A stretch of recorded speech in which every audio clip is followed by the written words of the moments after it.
तीन तरह का जल शिव को समर्पित होता है और वो तीनों तरह के जल का अलग अलग भाव है महाराज।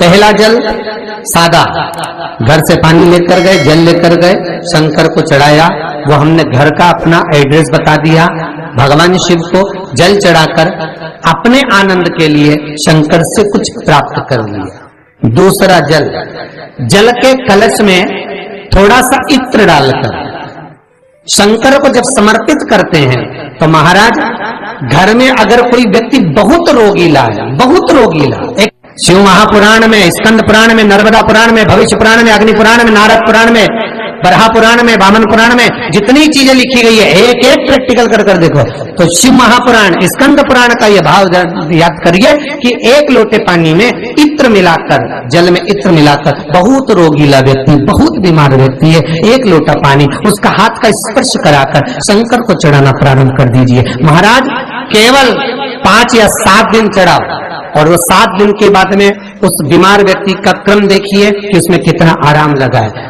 औषधि दवाई काम करना प्रारंभ करी कि ना करी। केवल इत्र समर्पित, इत्र का जल।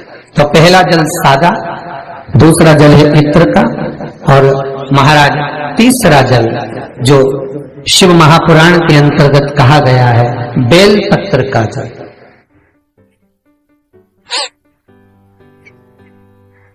तीसरा जो जल है वो बेलपत्र का जल है। बेलपत्र का जल कैसा? तो महाराज शिव महापुराण की कथा कहती है कि जल के पात्र में एक बेलपत्र अंदर डालकर उस जल के पात्र को ले जाकर शिव को समर्पित करना, अर्थात अपनी मन की कामना भगवान शंकर से कह देना, केवल बेलपत्र के माध्यम, बोलना नहीं है हमको, कुछ हमें कुछ कहना नहीं है।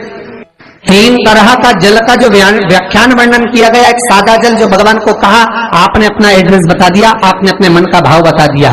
इत्र का जो जल चढ़ाया गया वो केवल रोग मुक्ति के लिए चढ़ाया गया। और तीसरा बेलपत्र, अगर उस जल में एक बेलपत्र भी पड़ी हुई है और वो बेलपत्र पड़ा हुआ जल आप जिस भाव से चढ़ा रहे हो, जिस कामना से चढ़ा रहे हो, शंकर वो कामना आपकी पूर्ण कर दे।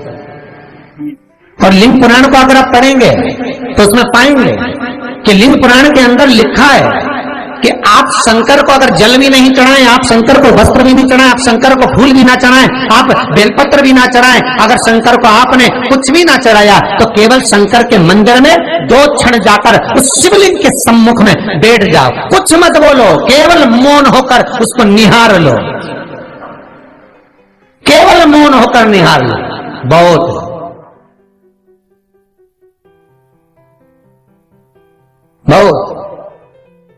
जो हनुमान जी महाराज को 3 तरह की माला समर्पित होती है, एक आंकड़े के पत्ते की, दूसरी बेलपत्र के पत्ते की, तीसरी पीपल के पत्ते की।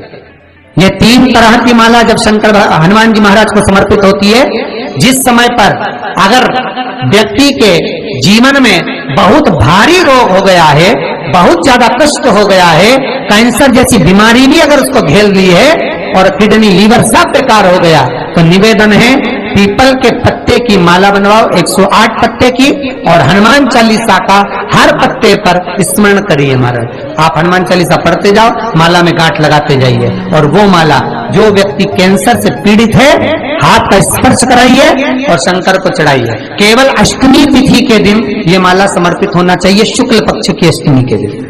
आप 2 या 3 अष्टमी को कर देखिए, अपने आप दवाई लगना प्रारंभ होगी, कैंसर जैसा रोग भी धीरे धीरे समाप्ति पर आएगा महाराज।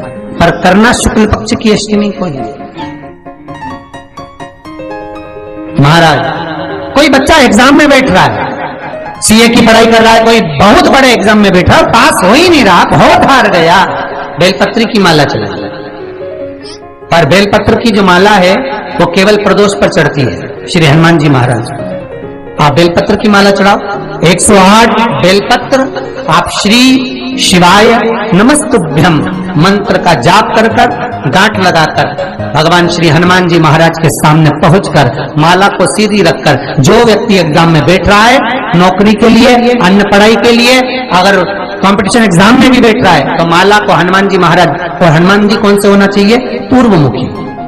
हनुमान दक्षिण मुखी नहीं चाहिए। पूर्व में जिन हनुमान जी का मुख हो वो माला ऐसी समर्पित कर कर, हनुमान चालीसा का पाठ कर कर, 3 बार स्मरण कर कर माला श्री हनुमान जी को पहना दीजिए। ऐसा कोई एग्जाम नहीं जिसमें से आप निकल ना पाए महाराज, पर करना आपको पड़ेगा। प्रदोष का दिन होना चाहिए, प्रदोष के भगवान, और प्रयास जहां तक हो सके प्रदोष काल में अगर चढ़ाएंगे तो ज्यादा फलदायी रहेगा प्रदोष काल में। तीसरी है आंकड़े की माला। महाराज आंकड़े के पत्ते की जो माला होती है ये माला कार्य की सिद्धि के लिए होती है। इसमें एक एक आंकड़े के पत्ते पर सीताराम लिखा जाता है। मात्र एक पत्ता ऐसा होता है जिस पत्ते पर सीताराम नहीं लिखा जाता। 108 पत्ते में से एक पत्ता, बस उस पत्ते को हथेली में रखकर उल्टा हाथ आपको रखना है और अपनी कामना कर कर उस पत्ते को बांध देना है। ये जरूरी नहीं है कि 25 के बाद बांधो, 50 के बाद बांधो या 100 के बाद बांधो, आपकी मर्जी पड़े। उस खाली पत्ते को कहीं पर भी बांध दीजिए और उस माला को अपनी कामना कर कर श्री हनुमान जी महाराज को समर्पित कर दीजिए महाराज। इसके लिए कोई तिथि, कोई दिन, कोई वार निश्चित नहीं है। बस ये माला जब हनुमान जी को चढ़ जाए तब एक घी का और एक तेल का दिया हनुमान जी के सम्मुख में लंबी बाती का लगा देना है महाराज। एक घी का, एक तेल, और अपनी कामना कर कर आप आ जाइए। आपकी वो कामना 2.5 महीना या 3 महीना, इससे ज्यादा नहीं जाएगा, वो कामना बाबा पूरी करेगा। क्योंकि शिव और हनुमान ये सब एक ही स्वरूप है। अब आप कहेंगे महाराज जी ये कौन सी पुराण से लिया है? तो आप इसको लिंग पुराण के अंदर देख सकते हैं। आप गीता प्रेस गोरखपुर की लिंग पुराण लीजिए, उसके अंतर्गत आप इसका व्याख्यान वर्णन पढ़ सकते हैं महाराज। एक एक क्रम हमारे शास्त्रों का हम उसको बस ज्ञात करें, हम इधर उधर डोले नहीं। हमारी पुराणों में इतने लेख लिखे गए हैं, उसको ही अगर हमने निकाल लिया तो हम जीवन में सुख पा सकते हैं, हम दुखी नहीं हो सकते। मंत्र कौन सा जो दिया जा रहा है, वो मंत्र कौन सा है जो प्रदान किया जा रहा है? हनुमान जी महाराज ने वो मंत्र जो विभीषण को दिया, और एक विभीषण जिसको लात मार दी गई, एक विभीषण जिसको लात मार कर निकाल दिया गया, जिसके घर का भी ठिकाना नहीं था, वो विभीषण एक छोटे से मंदिर में जो रहता था, तुलसी का क्यारा जिसके दरवाजे पर था, और वो विभीषण जब सीत रावण को देता है तो वही विभीषण को जो लात मारकर निकाल दिया जाता है, तो वो मंत्र कौन सा था जिसको विभीषण ने जपा और विभीषण लंका का अधिपति बन गया?